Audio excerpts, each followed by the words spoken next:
Hola amigos de Mexiquense Radio, ¿cómo están? Yo soy Joana Mata y como siempre los saludo con el gusto enorme de contar con la compañía de todos ustedes en este espacio donde tenemos la gran y hermosa oportunidad de platicar con grandes personajes de nuestra región que han sembrado una semilla que estoy segurísima ha dado buenos frutos, que inspira a otras vidas, que hacen un trabajo por su sociedad, por su comunidad, y el día de hoy no es la excepción. Pero quiero invitarlos antes de presentarles a nuestro invitado de este día a que se pongan en contacto con nosotros al 55 28 89 12 32 para que nos manden sus mensajes, un saludo, algún comentario, alguna pregunta que tengan para nuestro invitado. ¿Por qué no?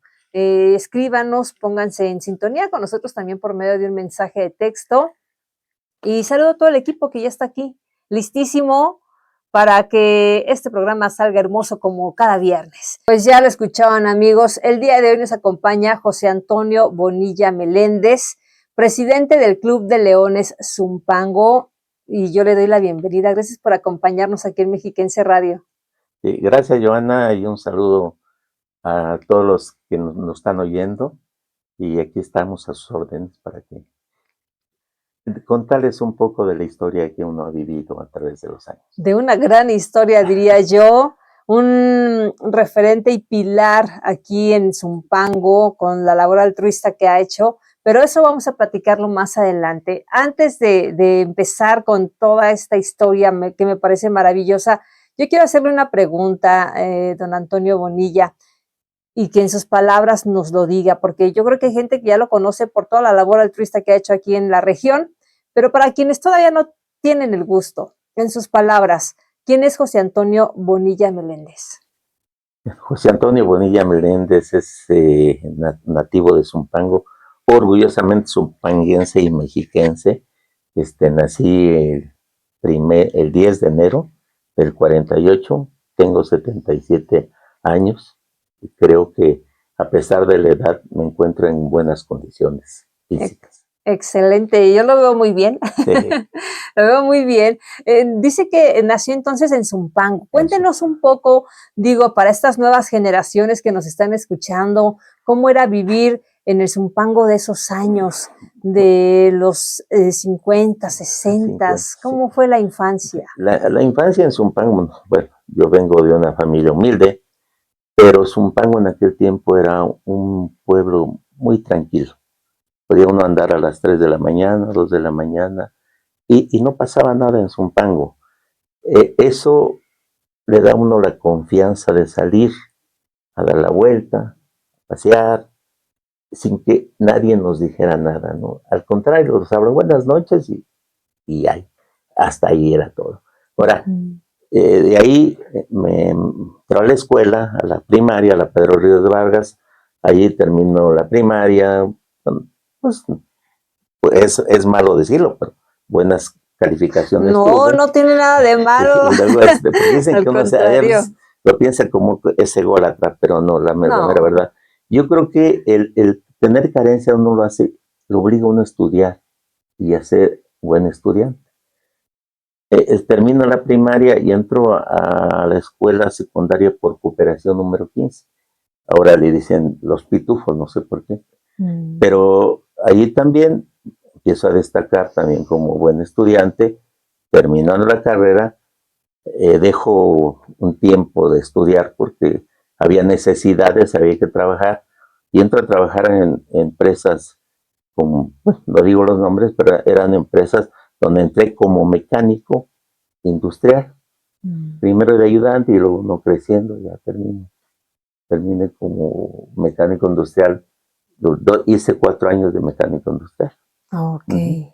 ¿Desde chiquito le gustaba la mecánica o se fue dando casual? No, yo quería ser ingeniero. Siempre, toda mi vida, pensé en llegar a ser ingeniero, ¿no?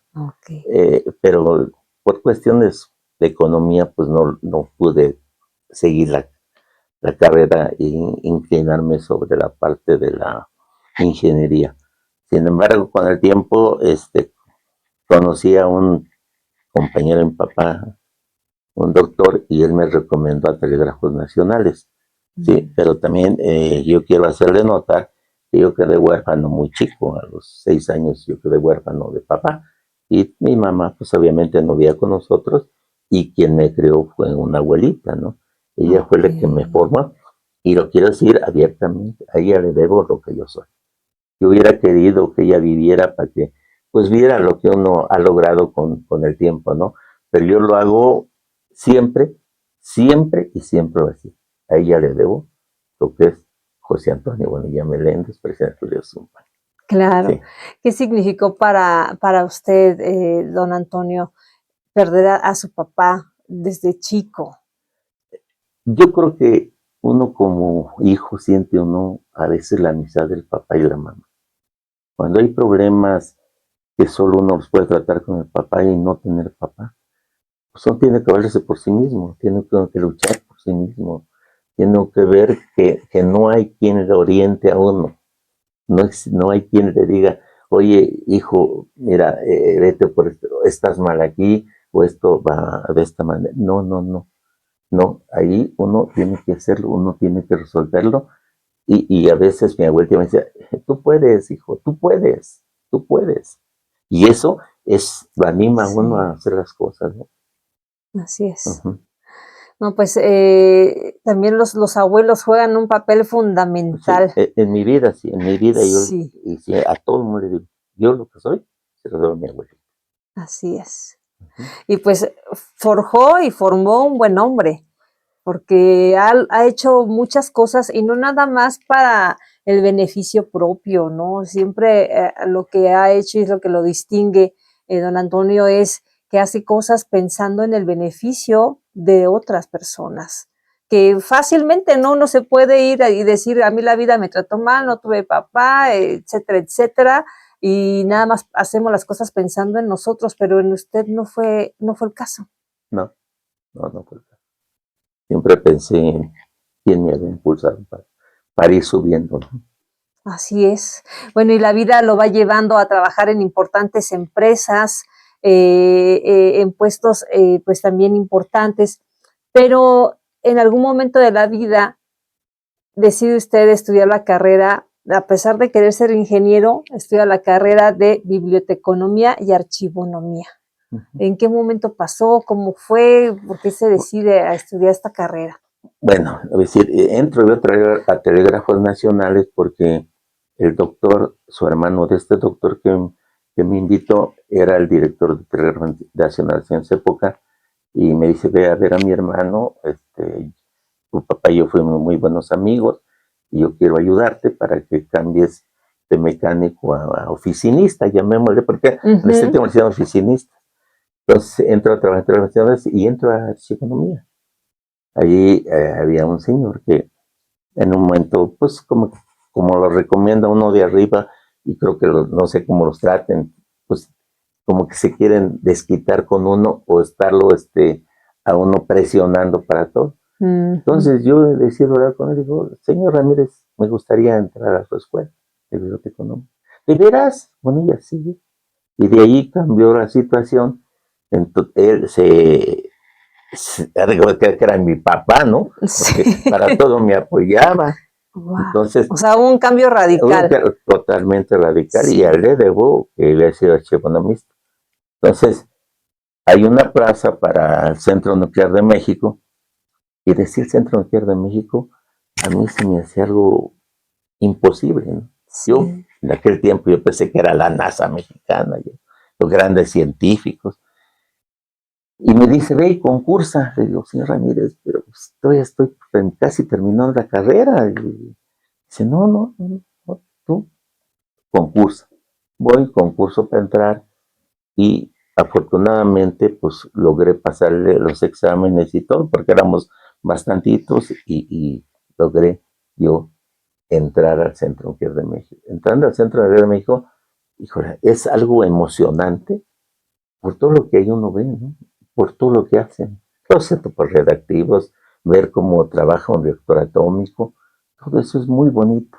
Y ahí conozco pues al ingeniero Pesantín, al doctor René Muñoz, conocí al doctor Alfonso León de Castro, un gran científico, que estudiaba las leyes de la herencia, hizo un libro sobre los atletas olímpicos, antropología de los atletas olímpicos del 68.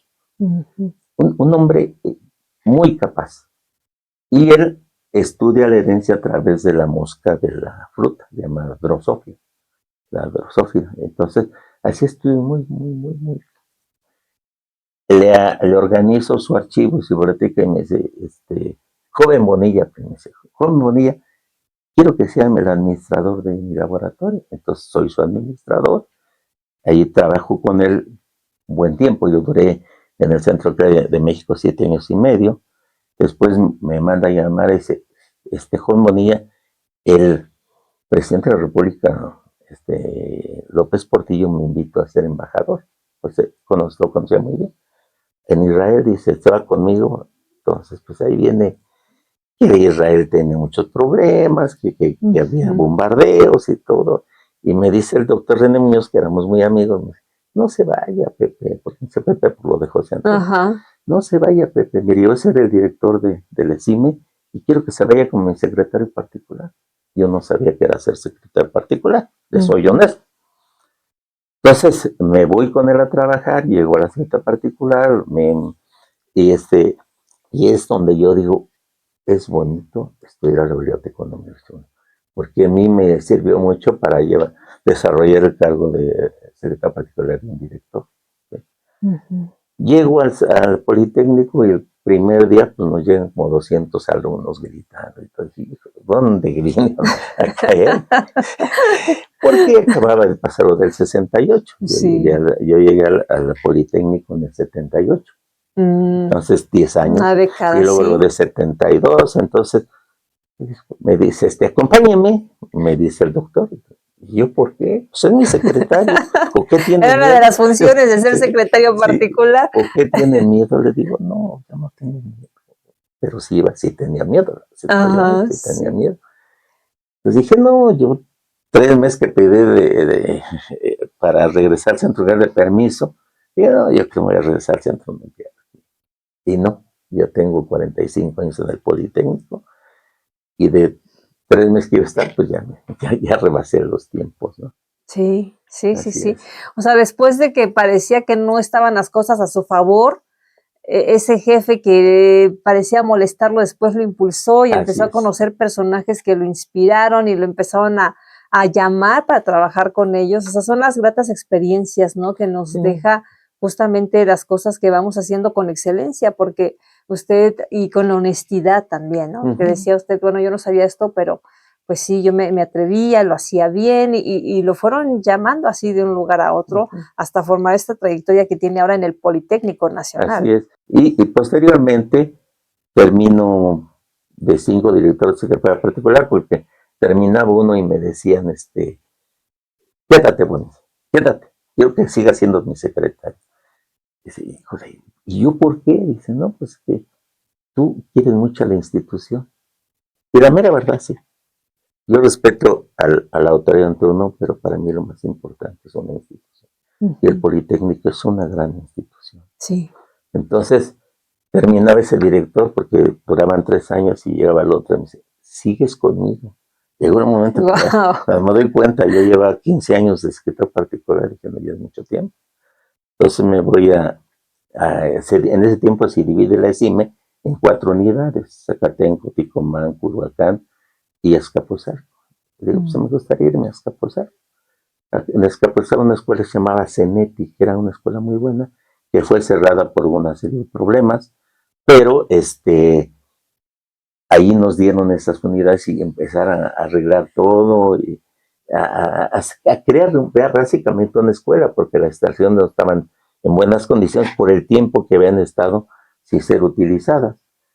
Entonces llego ahí con él y me dice, oye, Bonilla, ven para acá. Le digo, dime, mi laboratorio lo conocía hace tiempo. Necesito que te vayas al anexo de esta CIME, porque era grande, y crees un centro de productividad. Entonces me voy al otro lado con mi secretario, un ayudante, y creamos el centro de productividad. Muy, muy difícil en aquel tiempo llegar a las empresas. Porque las empresas tenían la mentalidad de que el Politécnico era, que había porrismo, que lo cerraban, que no se iba a cumplir con lo que uno se le prometía. Y me decían, no, licenciado, no queremos nada con el Poli. Digo, pero miren, insistiendo, ¿no? Porque claro, sí. Pero saben, ¿no? Los que tratan de vender insisten, insistiendo, no tenga problemas. Nosotros le sacamos problemas de su empresa, échenos la mano, denos chance. Dice, bueno, vente dentro de 15 días. Yo creo con el afán que decían que no íbamos a regresar, regresamos a los 15 días. Híjole, otra vez ustedes, vénganse dentro de un mes. Y va, yo me acompañé a otro ingeniero. Y finalmente, pues vamos a darle. Se persistió. Sí, pero eso te hace que te den claro el trabajo, ¿no? Entonces me dio y entregando uno. Se volvieron prácticamente como nuestros clientes, ya todos nos los pedían. Esa es la forma como fue teniendo importancia el centro de productividad.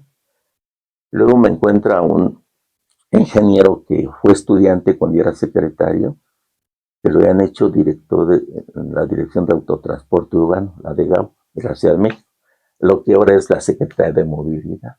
Okay. Entonces me manda a llamar y dice, oye, Bonilla, maestro Bonilla, necesito que me apoyes porque quiero hacer una normatividad para el transporte de la Ciudad de México. Entonces le platico con mi amigo, fíjate que me llamó Joel Ortega, él fue secretario de Movilidad, secretario de Seguridad Pública, un hombre muy capaz. Y lo conocí de estudiante, un hecho brillante. Y me decía las normas. Entonces hicimos unas normas para el transporte de México. No sé si recuerdes que había los llamados microbuses que iban hasta colgados, llenos. Entonces eran unidades hechas con chasis de una camioneta de 3,5 toneladas, los ampliaban, pero no eran para carga muerta los chasis, para carga viva. Entonces, lo que se hacía era que subían una banquetita y se volteaban, porque el centro de gravedad se desplaza. ¿Sí?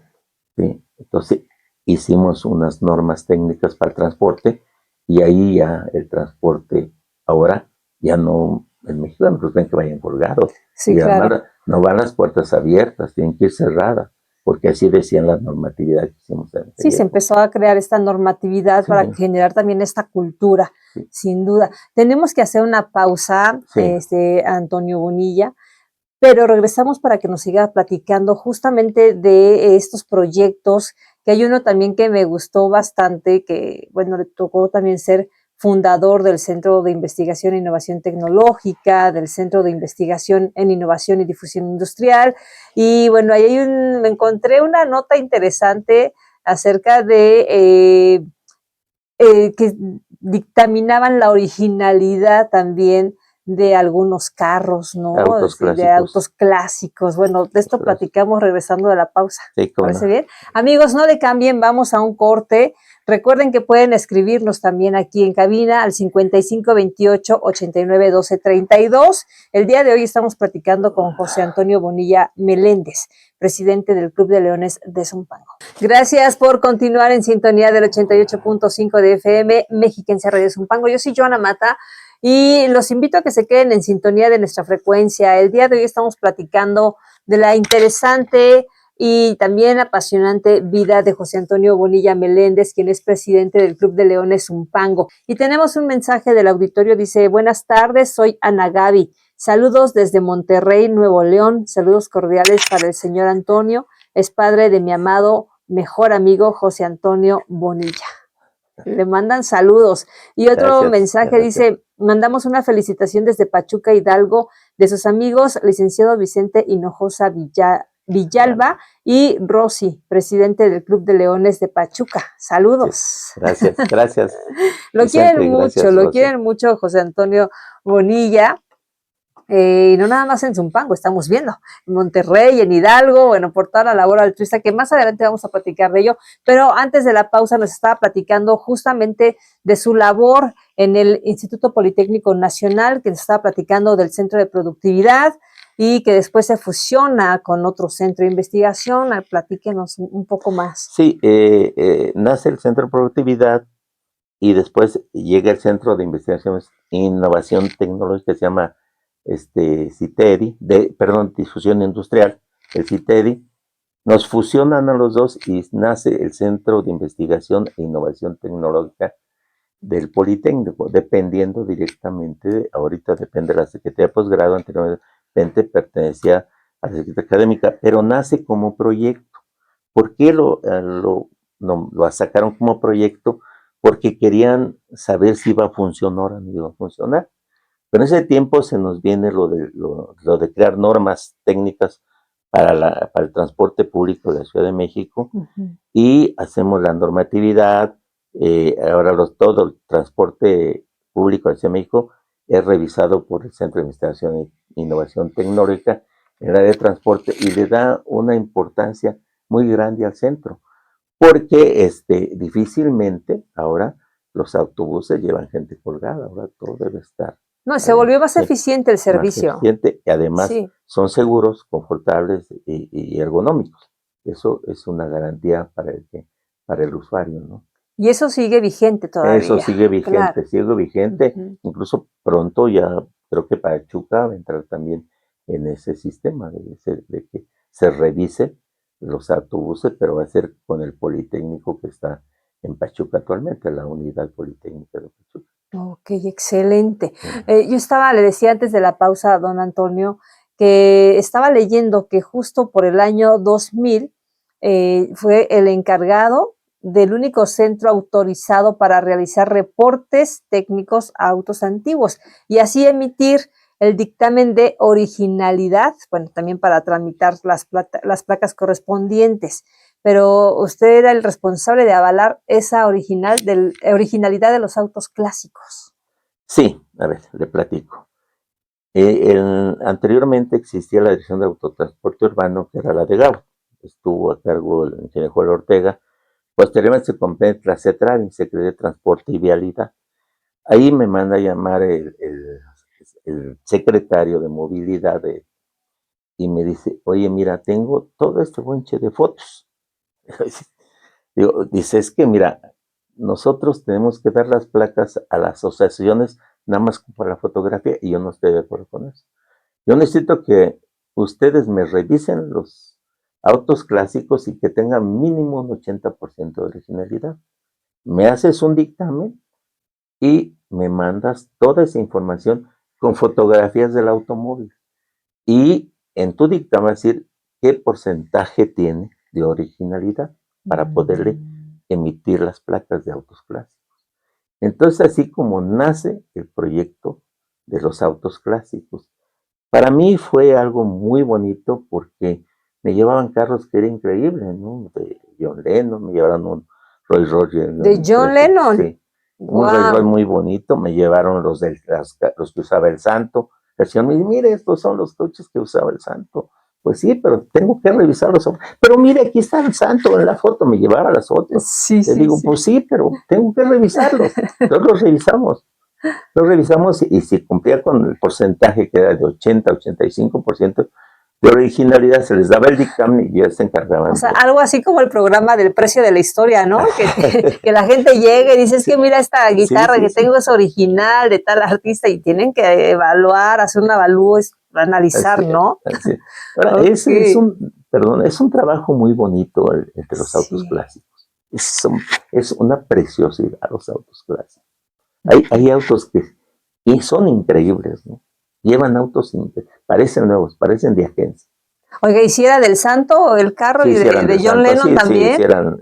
El de John Lennon nos hicieron que hiciera, porque iba a estar custodiado con seguridad, llevaba agentes que los iban custodiando, iba una plataforma, pero lleva agentes que lo iban custodiando el carro.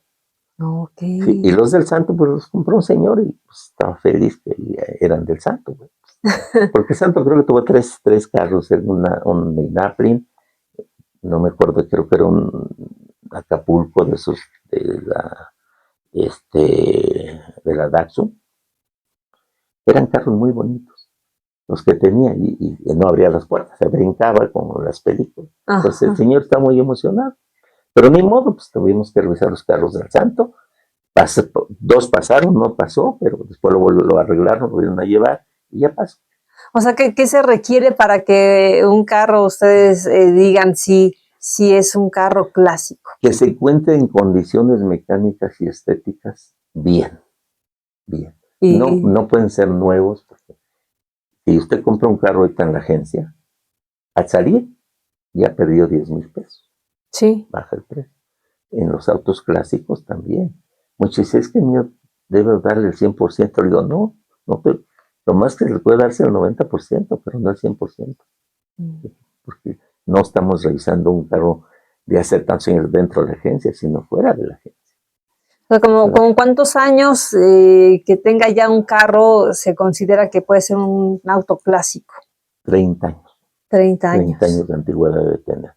Ahora, le comento que para mí ha sido muy bonito porque ahí conocí un gran hombre. Me refiero a Eduardo Manzano del Polibos. Ahí lo conocí. Ahora mi compadre. Son compadres. Sí, mi compadre. Él un señorón, la mera verdad, que me estoy yendo, compadrito. Saludos, le mandamos saludos aquí a mi comadre Susi. Y sí, allí conocí a él, conocí a muchos artistas que llevan sus carros que tienen autos clásicos, ¿no? Y gente de las empresas muy importantes, por ejemplo, Carlos Peralta, y alguna serie de grandes hombres que son económicamente muy bien, llamémosle así, ¿no? Ahí he conocido este tipo de personas, abogados muy prominentes, de mucha gente que uno conoce que les gustan los carros clásicos, ¿no? Sí. Y a abogado de Peralta, cantidad de personas que unos tienen hasta 100 carros clásicos. 100. Otros tienen 500 carros clásicos. ¡Wow! 100 carros. Sí. Los Mangino, Fernando Mangino, que también tiene otros clásicos. Son gente que le gusta tener una. No me imagino juntos esos 100 carros clásicos. Pues que son naves, tienen una nave. Sí. Sí. Pero sí, eso es verídico. Yo los conozco. He ido a sus naves y a ver los carros, ¿no? Hay los que traen 30. Y normalmente hay exhibiciones de esos carros donde va mucha gente a verlos. Es como que se volvieron un éxito, ¿no? Sí. Sí, un éxito. No, y se hacen exposiciones, ¿no? De carros clásicos. No, pues ve un Peugeot, ve hace 30 años. Un Rolls Royce. Esos son todavía con el volante del lado derecho. Sí. Pues que son europeos, ¿no? A mí me llegaron todavía Volkswagen que tenían el volante del lado derecho. Volkswagen, de la época de Hitler, ¿no? Sí. Porque dicen que yo no sé, pero dicen que Hitler fue el que mandó a hacer el Volkswagen. Ok. Sí. No sabía ese dato, no lo sabía. Cosas interesantes sin duda. ¿Cuáles son las mayores satisfacciones o los mayores logros que ha tenido al ser parte de esta maravillosa institución, el Politécnico Nacional? Pues lo más bonito es el que uno quiera a la institución. La satisfacción es conocer tanta gente importante como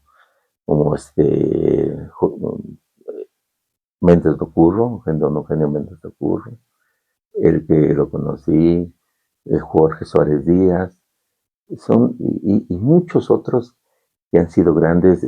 Conocí a los hermanos Delgado, que después hicieron una empresa. Conocí a Campos, que también hicieron una empresa.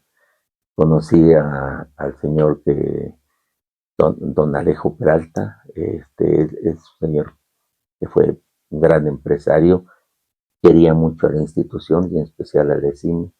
Realmente yo veía que por la ESIME el señor se desvivía. Si algo le falta a la ESIME, yo pongo y así era, ¿no? Esas son las grandes satisfacciones que uno tiene en la vida. Y tener como directores gente muy capaz, muy inteligente, a la que uno le aprende. Así es. ¿Nunca se decidió, don Antonio Bonilla, por estudiar la carrera como tal de ingeniería?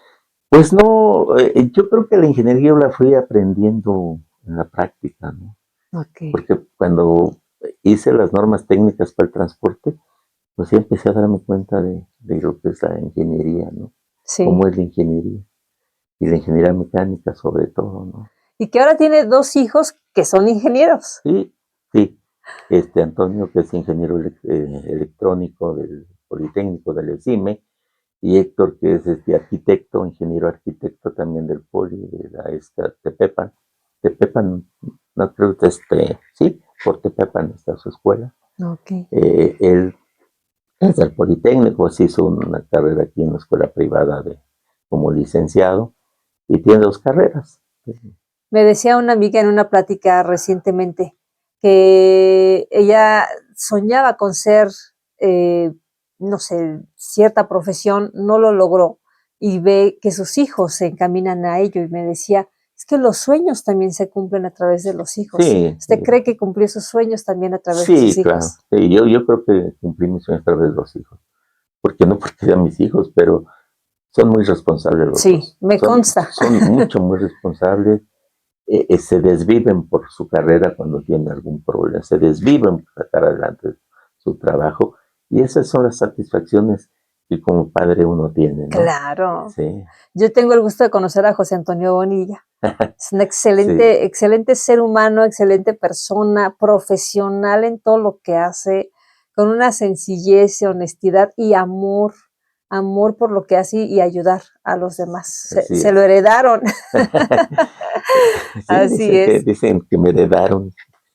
Pues yo pienso que probablemente sí me heredaron lo que yo quería y no lo logré, ellos ya lo lograron, ser ingenieros. Así es. Tenemos que hacer nuevamente una pausa, Antonio Bonilla, pero regresamos para platicar justamente de otra faceta que se me hace hermosa, que no es fácil, no cualquiera dice yo quiero hacer esto, pero usted tomó la decisión de ayudar a su comunidad, justamente también liderando el Club de Leones Zumpango.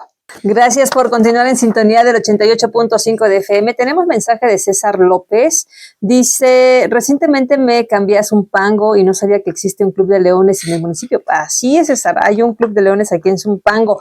Leti Díaz dice, qué interesante labor en el club de leones y que ahorita vamos a platicar justo de eso, pero antes yo quiero preguntarle a nuestro invitado del día de hoy, José Antonio Bonilla Meléndez, presidente del Club de Leones de Zumpango, de otra faceta que me parece muy hermosa, muy loable, muy linda y con un corazón muy bondadoso y generoso sin duda, pero hay una parte en la que también don Antonio formó parte del patronato, fue presidente del patronato de obras de la Iglesia La Purísima Concepción, donde participó en la recuperación de la casa cural, salones y la capilla abierta de 1554, que también le ha dejado grandes satisfacciones. Ha hecho mucha labor altruista desde aquí en este entonces y ha vivido experiencias que podríamos decir milagrosas. Así es. Platíquenos. Así es. Bueno, me nombran a mí presidente del patronato de obras de la Parque de Concepción porque había una parte que da al jardín donde eso fue escuela, la tenía el gobierno, el municipio, después fue Secretaría de Hacienda, bueno, oficinas de Hacienda más bien, no secretaría. Luego le dijeron que era como y fue el municipio cuando se arregló, se pasaron ahí y fue la presidencia municipal, y ya después lo dejaron abandonada ahí. Entonces un presidente municipal, que es Zumpango, recuperó la parte que le correspondía a la iglesia, que es la que da acá, y empezamos a hacer labor para recuperar todo eso que era parte de la iglesia.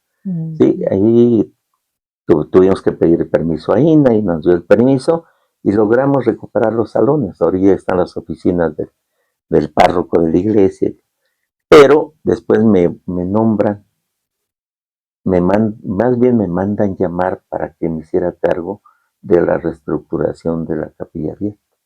La Capilla Abierta fue la primera iglesia que existió en Zumpango, en el siglo XVI. Entonces eran muros anchotes, tienen como 1 metro. Eran fortalezas. Eran fortalezas. Sí.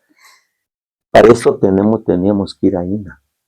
Entonces INA nos puso, híjole, para podernos dar el permiso nos pedía muchos requerimientos, cálculo estructural, y no, tú no puedes poner concreto, porque te permito que lo hagas de fierro. Digo, sí, pero para meter unas columnas de fierro tengo que contratar una grúa, le decía la de monumentos históricos, y si rompe la grúa de los muros antiguos, pues el problema va a ser para mí. Claro. Si tú me firmas que te responsabilizas de esto, con mucho gusto lo hago.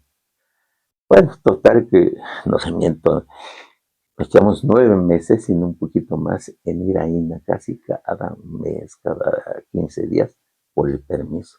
Me pidieron hasta el cálculo estructural de esos muros de 1500. Wow. Y pensó que no lo iba a llevar, pero tengo amigos como trabajo en el Poli que estudian en maestría o doctorado en estructuras. Pues sí, me lo hizo, se lo llevé. ¿Hiciste? Sí. Después, bueno, quiero el de acabados, dijo. Oh, bueno, qué barbaridad. Ahí va el primer milagro. Entonces, yo tengo una virgencita de la Virgen de Guadalupe, de las antiguas, de 1800, que me regaló el Polibos, era su papá. Y le digo, ay, madre mía, si voy a hacer la Capilla Abierta, mándame una señal. Y si no, pues también. A las 9 en mi oficina me están hablando de INA y ya estaba mi permiso. Ok. Rápido. Después de que había sido varios meses, sí. En ese momento. Entonces yo sentí que alguien me había dicho, yo te voy a ayudar. Y fue el de arriba. Okay. Y después empiezo a trabajar en la Capilla Abierta. Todo lo hicimos con concreto, pero está por dentro. Los muros no se están tocando. Está prohibido tocar esos muros. Entonces, toda la estructura de adentro, que está hecha de concreto, sostiene a los muros, porque son muy antiguos. Y llega el momento en que ya se iba a